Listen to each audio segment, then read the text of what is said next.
Hey everyone, and thank you so much for watching Self-Made Successful Women, and I am Saloua. Self-Made Successful Women is a platform where inspirational women share with us their personal journeys, the challenge they have faced, and most importantly, what success means to them. Welcome to Susan Bischak. Connecting with loved ones and others that have since left the physical world. That's the talent the woman we are about to meet has and shares with others. She's a medium and an author who helps others to connect with their true spiritual selves.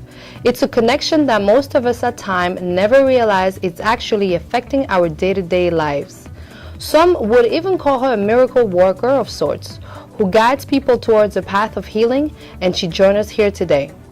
Hi, Susan. Hello. Very pleased to be here with you. Thank you so much for being part of Self-Made Successful Women. Thank you.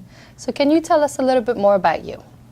Yes, I have a background with a German father that was very reserved, and then on the other side, the Italians very exuberant and expressive with their emotions. So it was kind of a funny thing having both in the household.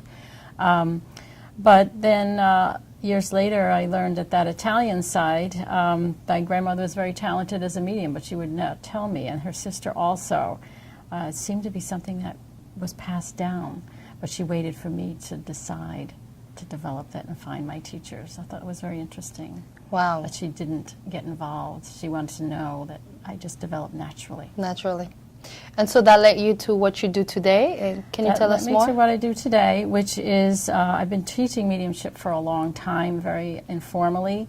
But all my students maybe didn't start knowing much at all, and soon they'd start to get their confidence because it was always very low-key and very supportive, and some of them got to be very good, which is, you know, a compliment actually they say to the teacher when they can be as good as the teacher or maybe better. Yeah. That's the way it should be, and no ego involved. So can you tell us a little bit more about what is mediumship? Mediumship is connecting with people that you've known in the past that have passed over, and to me they're just in another vibratory rate. They simply don't have their body now. It's like if you're a rock, you're still vibrating. They talk about that in physics, but it looks solid. You know, when you're out of your body, you're then lighter, like say like a gas, an air or something. You're still an energy, and physics says energy doesn't stop, it transforms. So you just lift out of your body, and then you are who you've always been for who knows how many years, and you're done using this little coat. And wow. So the personality is there, and the caring and the love comes through, and the apologies come through, and it can be incredibly healing. I mean, I get people that come in without closure and have tragedies that have happened and wanting to get answers to that. What is your definition of success? Success to me is discovering and using the skills that you have to the very best that you can. And it's not to please anyone else, because it's your life. You must please yourself. You don't want to be later on in life saying, I have regrets, I didn't do this, I didn't do that. If you want to travel, find a way to travel. You know, it's not just all about the business end of things and making money. What makes you feel fulfilled in life? And as long as you're doing your personal best and not doing something because someone else might not approve it or they don't see you doing that, explore. Because when you're exploring, you're finding out the limits of who you are and who you can be. That's true. So every successful person has daily rituals. What are yours? Mine is, when I get up, I'm still a little sleepy, not fully here and present. And when anyone is waking up at the first thing, don't right away come right into jumping out of bed. It's take a moment and see what kind of impressions you might be getting, because you're still connected with the dream world and the astral plane. And my belief is no one's sleeping at night. They're all out doing things. So keep connected when you're first waking up. See if there's a message that you can get before you get on with your daily tasks. And it could be a ritual that you do in order to find a moment in your life, because we're so busy. Take that moment to try and get a message they're trying to get through to you. And I got one on the radio the other day. It's just funniest way you can get messages. But the night before I said, could you please give me an answer for this? And they used the radio with 2 songs. And you got the message. I got the message. It was pretty profound. Yeah. I will actually do that. I will do that because I'm the type of person that just get up and ready to go. So I'll take a moment to really see what's the message, what What's connecting? Maybe before you even got out of bed, you're just laying there. I woke up, like, wait a moment, catch that dream before it floats away. What was that? And just a moment. And if it becomes, it's like if I'm talking to you and you're not listening, then I'm not going to talk to you.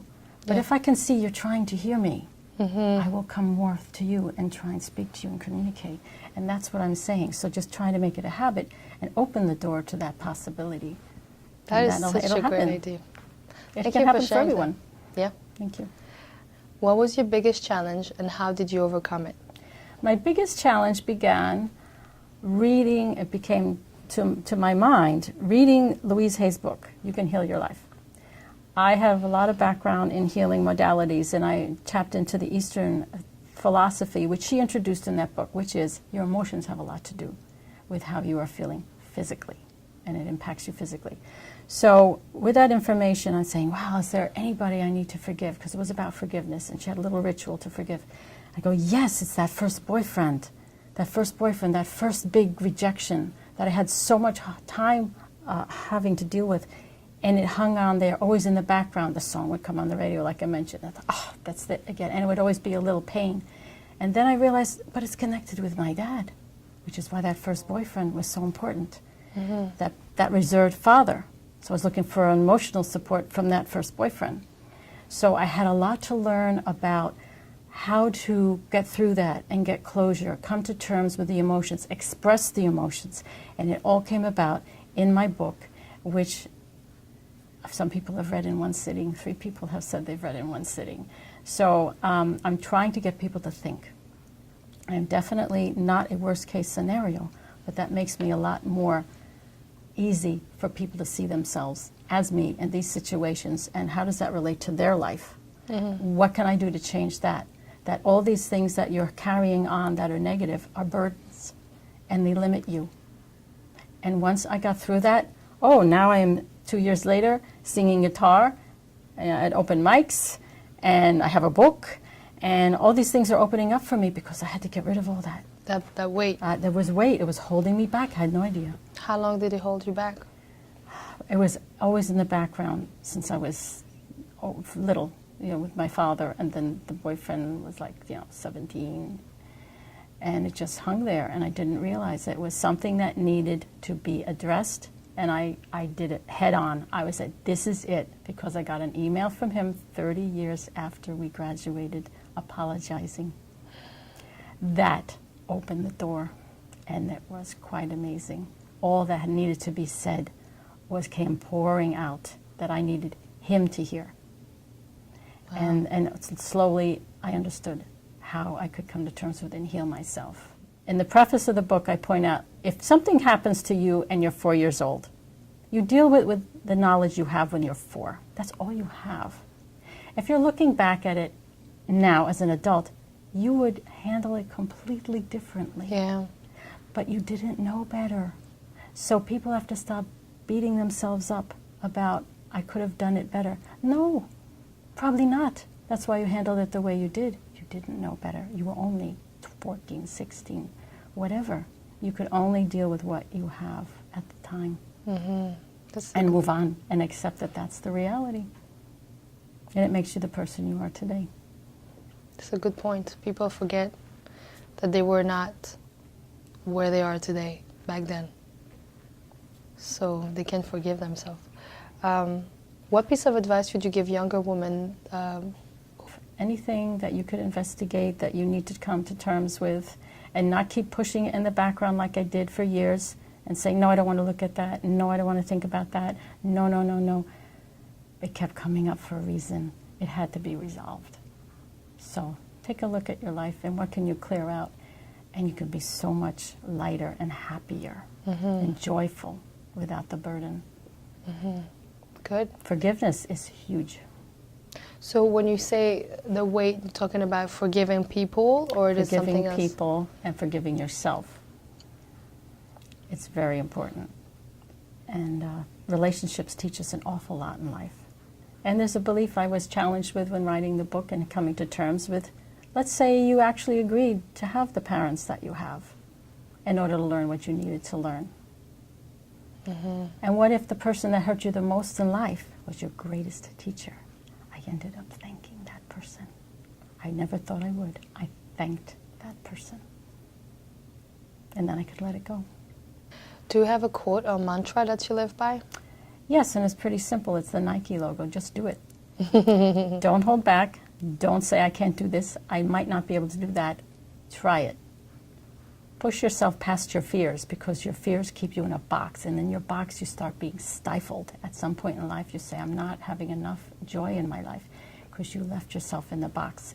Either you made that box by your limitations of who you could be, or the people around you have created that box by you accepting what they think your limitations should be. Don't limit yourself. Discover what is the best you can possibly be. For Very you. good. Again, for you, not to please anyone else. It's your life. I agree. Well, thank you so much for sharing your story. I'm sure you inspired a lot of women out there. So thank you guys for watching Self-Made Successful Woman. And if you do like this video, have any comment or questions, please leave them below. And you can come onto my website at salouaibaleine.com, and I'll see you next time. Bye-bye.